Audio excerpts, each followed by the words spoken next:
One would think that if you're going to remaster a game for a current-gen console that was originally released on an 11-year-old handheld, you would do more than bump the resolution to 1080p, add trophies, and remap the controls.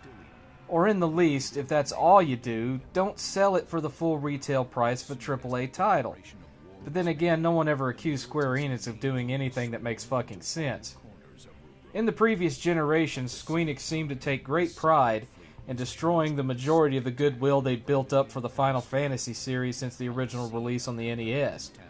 With the remastering of Final Fantasy Type 0, originally released on the PSP only in Japan, they've resorted to taking a big steaming shit on the corpse of the dead horse they spent all last gen kicking post-mortem, and expect you to pay $60 to watch them do it in exchange for getting to experience a vertical slice demo of Final Fantasy XV, which we've already discussed on this channel. The game takes place within the Final Fantasy XIII universe, in a matter of speaking, as many of the bosses you fight are the dreaded LC.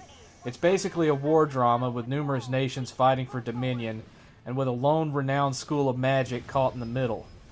Yes, that's right, this is a Final Fantasy game that borrows from one of the largest tropes from manga and anime, in that it centers around an elite academy where various spiky-haired men and short-skirt-wearing women of varying bust sizes learn to harness their magical gifts. One particular class at this school, Class 0, are often used as a sort of magical SEAL Team 6 to take down enemies that the military can't handle on their own.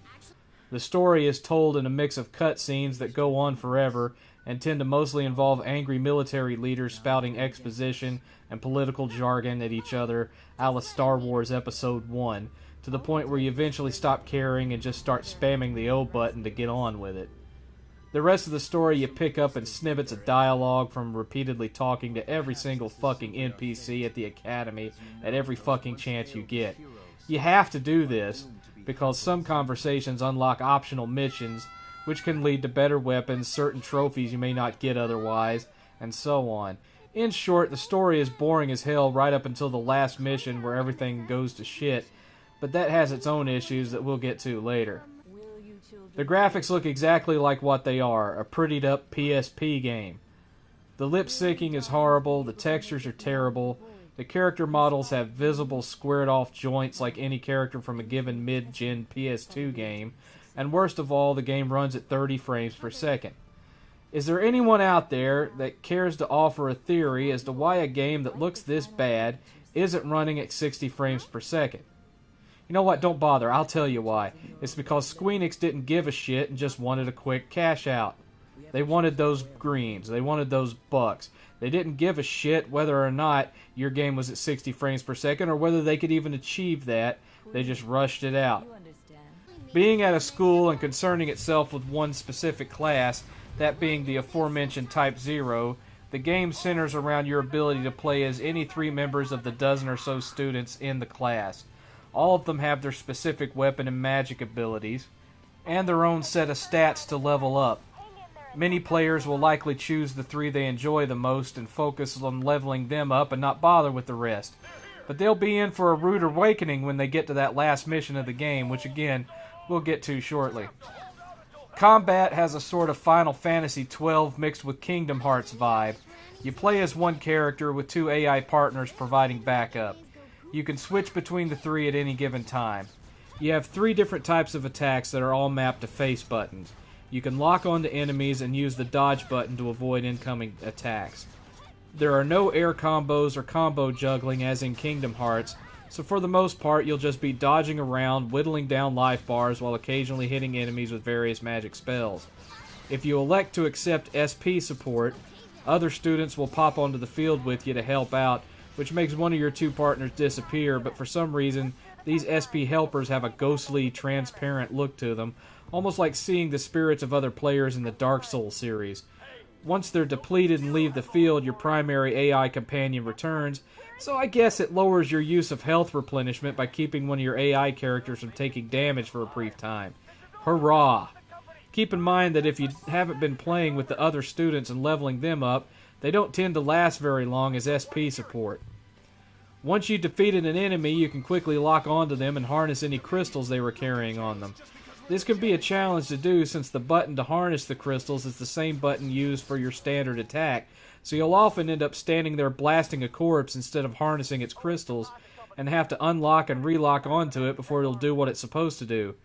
Mapping this to the touchpad would have eliminated this issue, but hey, that would have required actual work. There are numerous types of crystals to find. These can eventually be used in the Crystarium room to level up the various different magic spells that you've unlocked in various categories such as power, cast time, magic point cost, and so on. Later on in the game, you'll unlock numerous summons that you can call into battle. Unlike older Final Fantasy games, you gain full control of the summon, can move it around the field, and perform different attacks in real time. But also, unlike previous games, to call a summon, you have to sacrifice one of your playable characters, and you don't get them back once the summon runs out of life. Not until you get back to the school and can rejuvenate them. The other option are special combo attacks where all three players combine their strength in special tactical group attacks. Once you've unlocked these and the ability to call summons, the game forces you before major missions to choose between the tactical attacks or being able to summon creatures. Due to having to sacrifice a player for summons, I mostly stuck with the tactical attacks and only used summons when it was required to move forward in the mission, like a seal blocking a doorway that only a summon can destroy. When these moments come up, I suggest you call in one of your reserve characters you can't stand or a lower powered student, sacrifice them, then switch one of your preferred characters back in once the summon has done its job. Now, I have never played the PSP original as it wasn't released in the States, but I am assuming that on the PSP you turn the camera with the trigger buttons. On the PS4 version you turn the camera with the right analog stick, but it's very fast and jerky, quickly darting left and right at the slightest flick of the stick. This is how it felt in most PSP games that use the shoulder buttons to turn the camera. So it would appear Squeenix just remapped this to the right analog stick without recalibrating it for more accurate control coming from switching from a digital shoulder button to an analog. In short, the camera fucking sucks. The blur feature they threw in when turning the camera didn't help matters either. Aside from missions, there are a couple of other play modes. One is open world, where you travel around on an open map and get into random battles for grinding and farming purposes. When you come across a random fight, the scene changes to a small boxed-in area where you simply clear out the enemies. Sometimes reinforcements appear, which are the exact same enemies you just fought, but at higher levels. This can happen a maximum of 5 battles in a row. You can choose to either keep fighting or run away, depending on how leveled up you are. The other play mode involves very basic tactical missions that take place on the world map. These work almost like a really dumbed-down form of Risk, where you take over cities, command troops from one enemy base to another, and so on. You just send your troops to the given target, and once they've destroyed the shielding, you invade the town. It switches to your usual mission-style play. You kill the commander, and then that town or base is yours. You do this until you've conquered every enemy base, and then you win. Very simple, very easy, and very boring. After completing missions, you return to the school where you can talk to NPCs, buy and sell loot, go on side missions, and attend classes that boost various stats. During this time, you have a clock that counts down how many days or hours until the next mission. It's not in real time, and once you run out of things to do, you can just walk over to the HQ room and start the mission whenever you're ready. Later in the game, you'll also unlock the Chocobo Farm, where you can breed and hatch chocobos that have various abilities for use on the open world map, and you unlock the training area. In the training area, you can choose to either fight a never-ending wave of enemies that are all on the same level as you until you run out of health, or you can choose to engage in training classes with various random teachers. When you choose this option, it saves your game and goes back to the title screen. When you load the game back up the next day, your character is leveled up 3 or 4 times. The downside to it is that you can only do this with one character at a time. It doesn't provide training for all 3 characters that you currently have with you, just the one that you have selected as the active character.